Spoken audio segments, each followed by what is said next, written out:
আপনারা দেখতে পাচ্ছেন যে এই মুহূর্তে আমরা রয়েছি কামাইছড়া পুলিশ ক্যাম্পের সামনে। পুলিশ ক্যাম্পের সামনে মূলত এনসিপির 5 জনের একটি প্রতিনিধি দল এখানে এসে মামলা দায়ের করার কথা রয়েছে। সেই মামলা দায়েরের প্রেক্ষিতে এখানে বিএনপির নেতা কর্মীরা এখানে আপনারা দেখতে পাচ্ছেন যে মিছিল করছেন। তবে আইন শৃঙ্খলা বাহিনী তাদের কঠোরভাবে দমনের চেষ্টা করছেন। আপনারা দেখতে পাচ্ছেন এখানে আইন শৃঙ্খলা বাহিনী রয়েছেন এবং নাহিদ ইসলাম এবং হাসনাত আবদুল্লাহ সহ এনসিপির যে প্রতিনিধি 5 জনের প্রতিনিধি দল সেটি এখানে আসবে।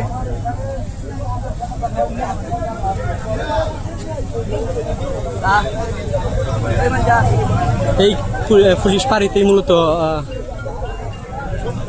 মামলা দায়ের করার যে প্রক্রিয়া সেটি সম্পন্ন হবে।